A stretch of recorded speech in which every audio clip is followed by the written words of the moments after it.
Bienvenue au Starter du jour pour bien démarrer sa journée. Aujourd'hui, j'aimerais t'encourager à vivre libre. Je crois que le Seigneur nous appelle à ça. C'est à la liberté qu'il nous appelle.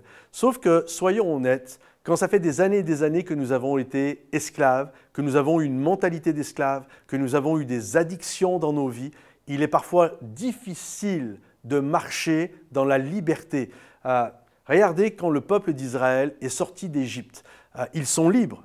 Techniquement parlant, ils sont libres. Ils ne sont plus sous le joug des Égyptiens. Ils ne sont plus en Égypte. Ils ne sont plus à Goshen. Ils ne sont plus en train de fabriquer des briques pour les Égyptiens, pour leurs pyramides, etc. Ils sont sortis, la mer Rouge s'est ouverte et maintenant il y a un champ de possibilités qui s'ouvre devant eux avec un pays promis à aller conquérir. Pourtant, la majorité d'entre eux continuent à vivre comme des esclaves. Ils sont esclaves de leurs pensées, ils sont esclaves de leur hypocrisie, ils sont esclaves des divinités égyptiennes, d'où le veau d'or. Comprenez-vous? En fait, ce n'est pas parce que tu as été libéré que tu es libre. En fait, la liberté s'acquiert, la liberté, ça s'apprend. Et je crois qu'entre le moment où Jésus te pardonne de tes péchés, il fait de toi un enfant de Dieu et il te libère. Maintenant, il va falloir apprendre à marcher dans cette liberté. Soyons honnêtes, parfois, dans la chaussure, quand nous marchons, il y a un petit caillou qui nous fait boiter. Et je crois vraiment que c'est la pensée de Dieu. Et je crois que pour vivre cette liberté, il y a un appel à la prière, il y a un appel à se tenir devant Dieu, il y a un appel à l'honnêteté, il y a un appel à l'humilité, il y a un appel à ne pas jouer aux faux chrétiens, mais à se tenir devant Dieu. Je suis qui je suis, mais sa grâce envers moi n'a pas été vaine. Et je demande au Seigneur de m'aider dans cette marche-là.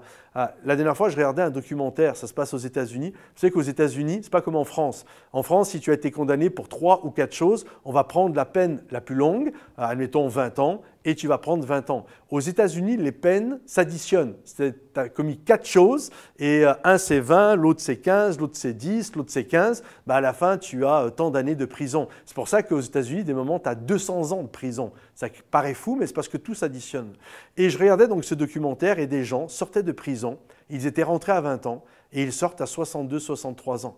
Et beaucoup d'entre eux, c'est fou, hein, beaucoup d'entre eux, soit commettent de nouveau un délit, mais ils font exprès pour retourner en prison parce qu'ils ne savent pas vivre dans la liberté. En fait, pour eux, ils sont tellement dépassés qu'ils ont peur de tout ça et ils veulent retourner en prison et d'autres, malheureusement, vont se suicider. Je crois que la liberté, c'est pas juste j'ouvre une porte et tu sors de ta cellule. Il y a un apprentissage à penser comme un homme libre, à voir comme un homme libre, à littéralement marcher comme un homme libre. Et je t'encourage à apprendre à vivre cette liberté. Il y a encore des choses avec lesquelles tu luttes, c'est normal, ça fait partie de l'apprentissage. Ce qui n'est pas normal, c'est de te laisser vaincre par ces choses-là. Mais tu vas batailler et tu te tiens devant Dieu et jour après jour, tu grandis dans la sanctification, dans ta marche avec Dieu et tu apprends à vivre en homme et en femme libre. Que le Seigneur te bénisse, que le Seigneur t'encourage. Si cette vidéo t'a béni, pense à la liker, pense à la partager, pense à la commenter et rendez-vous sur momentumsansfrontières.com. À bientôt, bye bye.